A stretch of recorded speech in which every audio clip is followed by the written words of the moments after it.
mengejar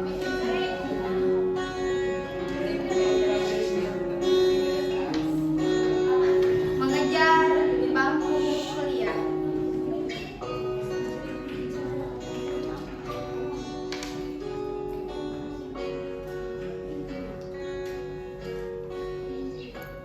Saat itu aku terbangun dari tidurku, dan hal pertama yang aku sadari adalah aku sudah lulus SMA.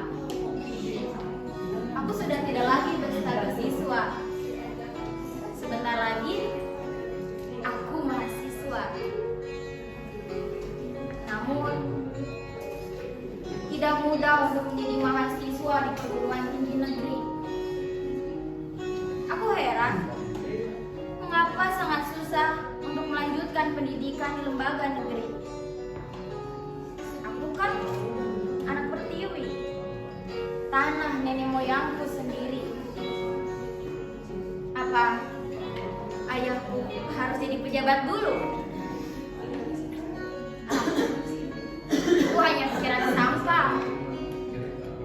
Aku kan pejuang hebat.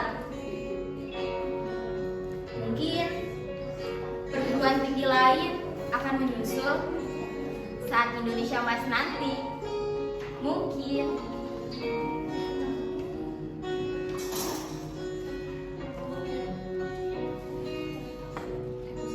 Persiapan ujian aku matangkan demi gelar sarjana di kampus impian. Aku takut untuk memulai. Aku takut gagal. Aku takut dibilang anak yang bodoh. Aku belajar siang dan malam, mengkaji materi sampai dalam. Bahkan aku sampai demam. Raga dan batinku tertekan. Hingga tiba waktu yang ditunggu. Aku hadir di tengah-tengah orang yang membantu, sama denganku. Tanganku gemetaran, keringatku bercucuran. Ya, aku takut.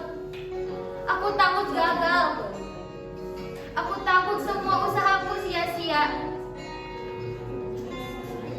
Ya, akhirnya 120 menit itu berlalu.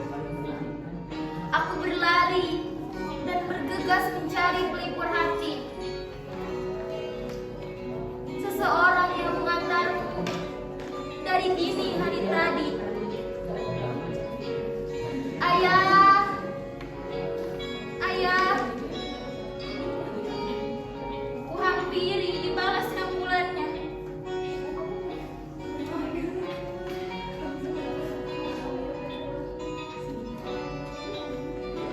Nak, apapun hasilnya nanti, kamu harus ikhlas. Semua berjalan sesuai skenario Allah. Ayah dan ibu akan selalu bangga.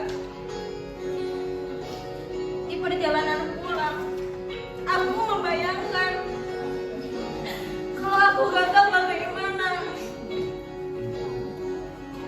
usahaku bagaimana,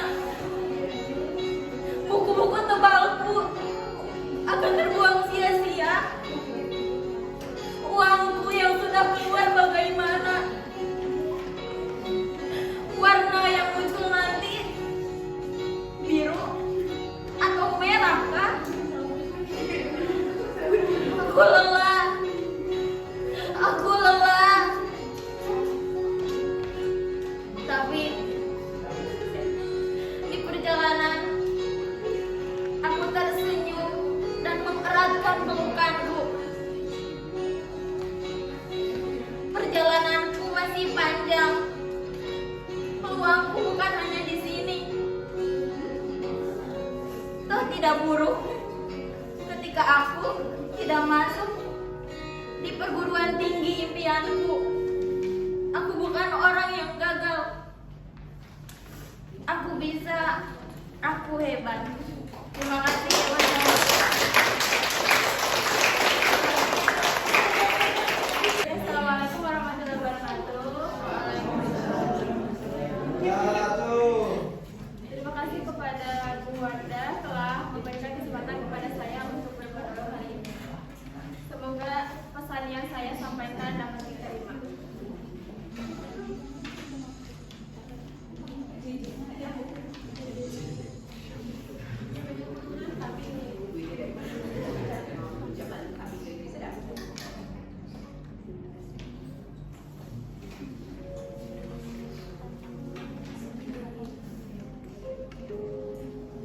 Aku muak dengan keadaan ini. Aku tidak peduli. Aku ingin keluar. Aku ingin bertemu dengan teman-temanku. Aku ingin bersenang gurau. Toh, aku tidak akan merugikan siapapun. Tidak ada yang peduli kepada aku. Bertemu 1, 2, 3 orang teman rasanya tidak masalah. Lagi pula, aku tidak setiap hari pergi dari rumah. Tidak setiap hari aku mengambil resiko. Aku hanya terlalu jenuh selalu berada di rumah. Aku terlalu jenuh selalu berada di rumah.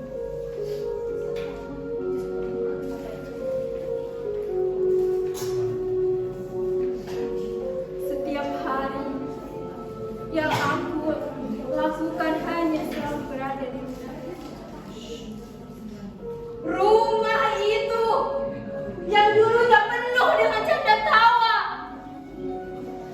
yang dulunya penuh dengan harmonisasi, rasanya sekarang menjadi sunyi tak berpenghuni. Hanya karena satu orang tak menginginkan keberadaan kami.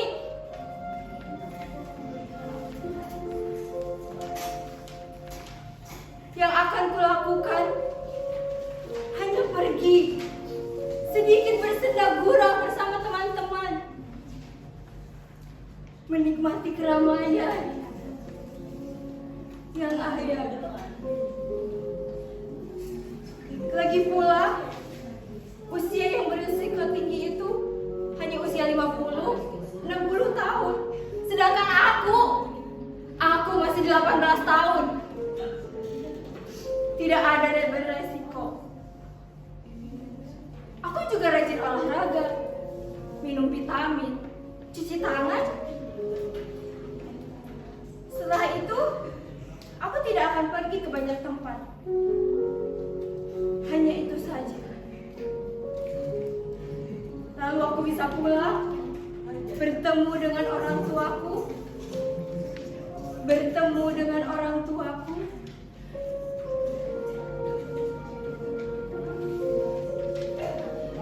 Memang mereka berusia 60 tahun,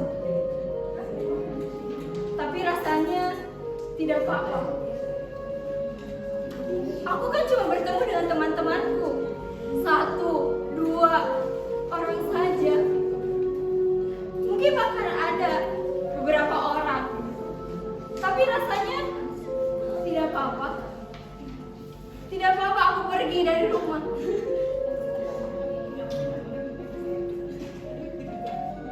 Rasanya tidak apa-apa. Tidak apa-apa aku pergi dari rumah. Tapi tidak. Sebaiknya aku tetap di rumah selagi aku bisa. Saya Nabila Britania Pitaloka.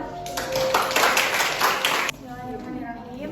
Sebelumnya terima kasih kepada Ibu Wardah yang telah mempersilahkan saya untuk menampilkan buku.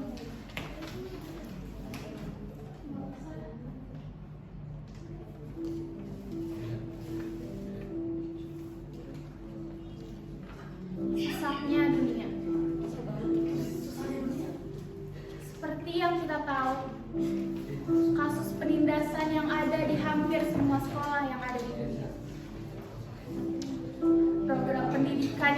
mengkotakkan sebagian anak yang tak tahu tujuan hidupnya. Anak yang dianggap hina oleh manusia yang merasa sempurna. Bertahan karena keinginan untuk hidup yang sangat besar dan seketika menyerah ketika semuanya terasa sesak. Ini aku, manusia hina yang memenuhi tawa kalian. Yang kalian ambil waktunya, yang kalian ambil tawanya. Tak ada lagi bahagia saat itu. Tak ada lagi senyum sehari itu. Hilang, bagai gelap, bagai tertelan gelapnya semesta. Sebagian itu, mengapa kalian merebutnya? Semuanya tak bersisa. Apakah harus sempurna itu untuk menjadi seorang teman? Ataukah apakah harus sempurna itu untuk menjadi seorang manusia? Mengapa kalian melakukannya jika bahkan kalian lebih menjijikan dari sampah? Memperlakukan layaknya seorang pembantu, tertawa di atas penderitaan orang lain, tersenyum di depan orang yang sedang terluka. Kalian seolah menaburkan garam di atas luka yang masih basah.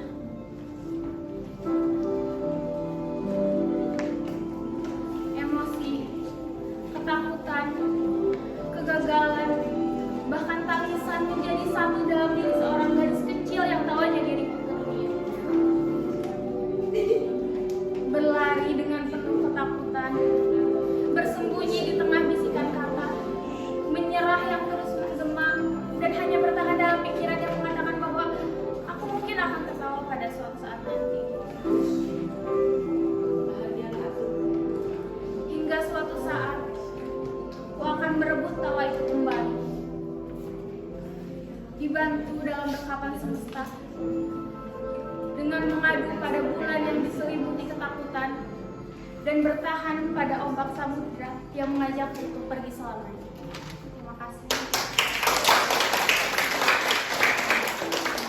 Warahmatullahi wabarakatuh. Waalaikumsalam warahmatullahi wabarakatuh. Sebelumnya terima kasih kepada Ibu Ana telah mengizinkan saya untuk tampil di depan teman-teman saya semua. Mungkin selamat menyaksikan.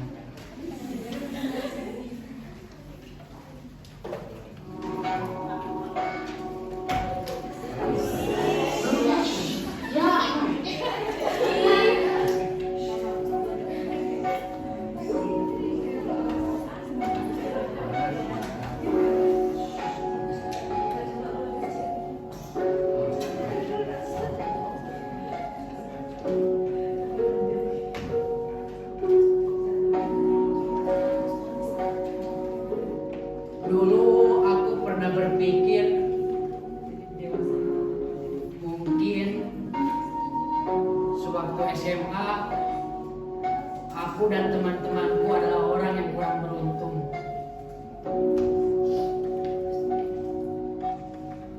Kita dulu selalu berpikir, membayangkan betapa senangnya orang lain ketika hidupnya sewaktu SMA terbebas dari aturan, paksaan, dan juga tuntutan, di mana mereka pulang sekolah masih bisa menyempatkan untuk nongkrong bersama teman-temannya. Ada juga yang berpacaran, bergandengan tangan, dan banyak hal lain yang tidak bisa aku rasakan saat itu.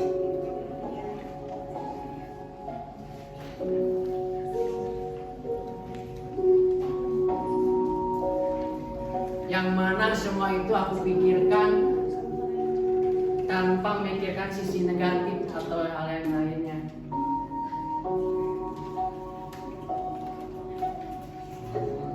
Dulu juga aku membayangkan mungkin setelah lulus nanti aku akan merasakan semua itu. Semua hal yang sangat aku sukai dan sangat menyenangkan.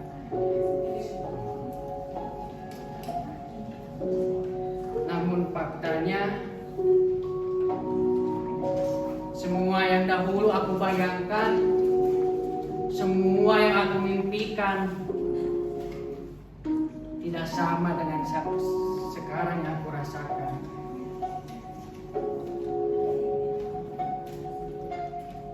Sekarang aku sudah berada di posisi yang sering aku dulu bayangkan, aku impikan, yakni kehidupan bebas, namun dengan tanggung jawab yang sangat luas. Sekarang aku terbebas dari aturan, tapi sekarang aturan itu menjadi kewajiban. Terbebas dari tuntutan, yang sekarang menjadi kesadaran. Terbebas dari paksaan, yang sekarang harus menjadi kesadaran, kebiasaan. Yang semua itu tidak ada dalam pikiran dan bayangan, tetapi kini aku menyadari bukan aku yang dulu salah posisi, tetapi melainkan itu suatu proses pembentukan dan perbekalan jati diri untuk aku hidup suatu saat nanti. Mungkin sekian, terima kasih.